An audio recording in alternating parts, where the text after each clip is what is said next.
Welcome back to Candy's Classic Game Shrine, everyone. And today, on Adventures in the Third Dimension, we're going to review Teleroboxer for the Virtual Boy. Teleroboxer for the Virtual Boy was published by Nintendo and developed by their R&D 1 team.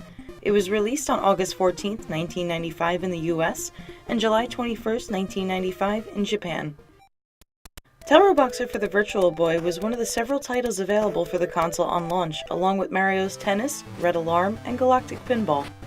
This boxing game is one of the few games for the system to offer a first-person view.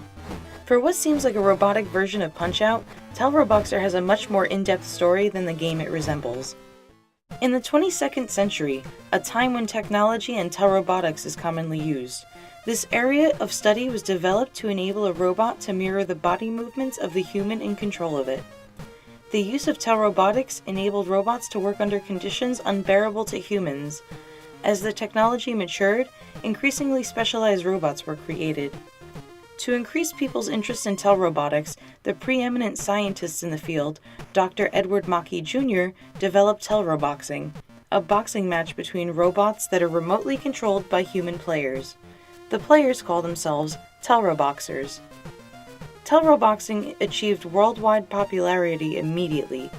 Teleroboxers entered robots in matches all over the globe, and each claimed to be the best. Finally, a Teleroboxing tournament was organized to determine the true world champion among the best Teleroboxers. You will compete as one of the Teleroboxers in this world championship and win your way to the top.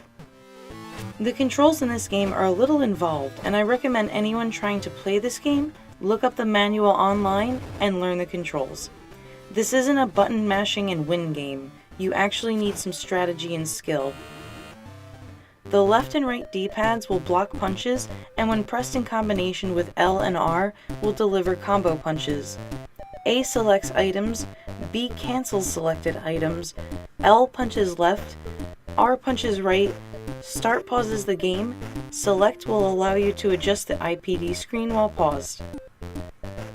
There are more specific controls aside from the main ones I've just gone over. Please take a minute to pause and read over them here, or look at the manual which I've linked in the description of this video. You and your robot Harry will face 7 different opponents, each with their own individual traits, strengths, and weaknesses. In the manual, you can find silly bios about some of them as well. The game starts out fairly easy, but after that, the difficulty is fairly random. I typically suck at these kinds of games and thought it was just me, but after speaking with others that are actually better at this game, we all tend to agree that the difficulty is a bit of a roller coaster, and the second Teleroboxer in particular is just extremely difficult. Before each match, you're shown an opponent profile screen. On this screen, you'll be given stats and information about the Teleroboxer and their robot. Most of the information on this screen is useless, except the POW, ARM, and AGI meters. They each stand for punch strength, armor strength, and agility, respectively. Each round lasts for 60 seconds, and can go up to 5 rounds. If you're unable to KO your opponent in these 5 rounds, the person with the most health wins.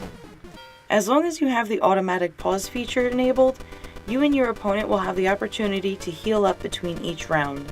Just wait as your health bars recharge and press A or start to advance when you're ready. If you complete the game perfectly without losing once, you're given a chance to fight against the true champion of the game. That would be a cat robot controlled by an actual cat named Milky.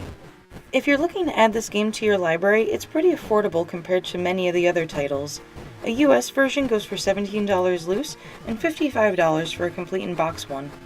The Japanese version can be a little difficult to find loose, so prices on those tend to run higher than complete in-box copies. A complete in-box copy will cost you about $30 though. There's very little differences between the two regions, and players unable to read or speak Japanese should have no issue playing an imported copy. Is the game worth buying? If you're coordinated enough for the controls and enjoy games like Punch-Out, then yes. Teleroboxer offers a unique playstyle for the Virtual Boy and tends to use the 3D effect very well, and even offers a little bit of an actual virtual reality feel. The music in this game is also a nice treat for your ears, unlike the last few games we've reviewed. So that was my review of Teleroboxer for the Virtual Boy. Let me know what you guys thought of the video and the game in the comments below. And until next time, guys, take care.